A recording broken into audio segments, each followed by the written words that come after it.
Today, I'm going to be rating the books in Rachel Reid's Game Changers series from worst to best, so let's get started. I love this series, but I really do not like the book Common Goal. I recently reread the whole series. So I've often gone through and reread bits and pieces of it, but I read the whole thing from start to finish. And so this was my only second read through of Common Goal. I've read the other ones a bunch more because I really love this series.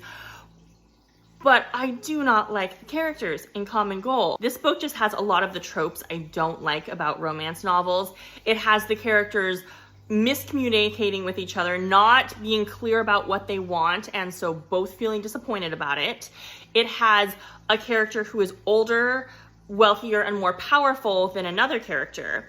And instead of acknowledging this and saying, okay, I'm gonna move forward with this relationship with care and intention, or saying, okay, this isn't a healthy relationship to have, he says, you know, it's probably not a good idea for me to date this person, so I'm going to just torture him emotionally and kind of play hot and cold and say I'm interested, then say I'm not interested. So in addition to all the power imbalance and all the reasons that it might be iffy for me to date him, I'm gonna be a jerk to him too. And so this book is just not for me. I don't really enjoy reading it, and it probably won't turn up in future rereads, but I have read through it twice.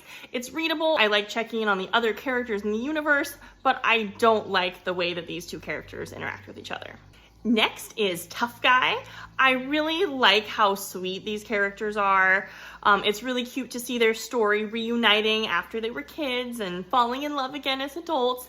It's really cute, really sweet. It still has the some of the tropes I don't like. The, oh no, we're going to have a conflict about nothing and like be all sad for no good reason. Which is very common in romance novels. It's a very common thing. I just don't love it. So that's why this book didn't rank higher on the list. Next, we have The Long Game, which is the only book in the series that is a sequel. It follows the same couple we've already seen again, and it's nice to check in with them. It's sweet to see what's going on. It closes out the series, so you see all of the characters from past storylines. You get to check in on them, see how they're all going in their life, see what's happening in the league and with the commissioner, and just kind of see where things are progressing. It's a really sweet little check-in. It's always nice to spend more time with Shane and Ilya, and you get to play with puppies, and it's just a really cute, sweet book, and it was really nice to see the series closed out and see how these characters' lives turned out a little bit more. Next is Game Changer. This might be the book that I've reread the most, actually. I really love parts of it. The middle, like the last third of it, has like some unnecessary conflict in it, and the characters bicker about things they don't need to. But the beginning, where they're falling in love and the meet cute at the smoothie shop, there's just something about watching this world starting out.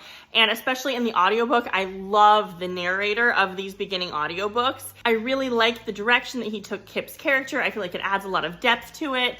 And I just really love existing in this world. I love the kiss at the end on live TV. It's just the perfect cinematic, gorgeous moment. And there's this little chunk in the end that I sometimes like skip over as I'm rereading, that little like conflicty bit that's unnecessary, but mostly it's a really wonderful book. Which brings us to my second favorite book in the series, Heated Rivalry. This book is so sweet. It's so, it's got lots of tension and angst, not compared to other romance novels, but like for this series, it has like a high amount of angst in it.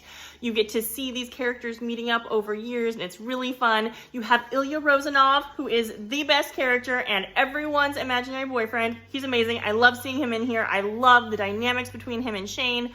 I love watching the progression of their characters, watching how they grow over time, seeing, because so much time passes in this book, you can really see how they change as time goes on.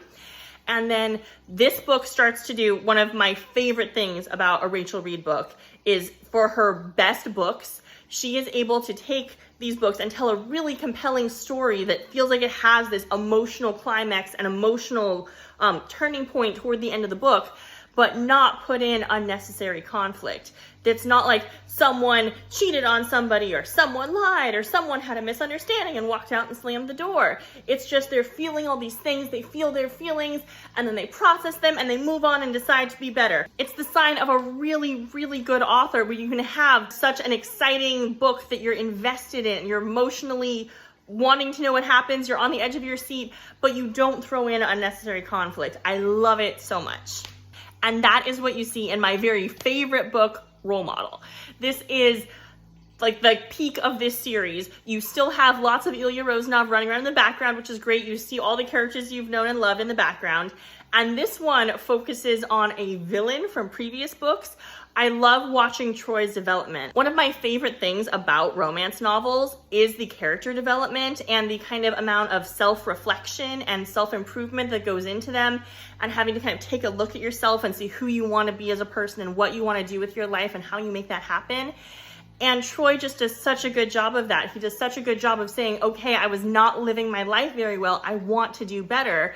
And being amazing at it. He's not perfect. He trips, he stumbles, he has some flaws, but overall, he's just really trying so hard. Harris is adorable and the sweetest person ever, and it's so great to see someone who really wants to do better, and someone who's just the sweetest person ever, and watching their love story, watching them fall in love, watching the way this book also does not have a unnecessary conflict.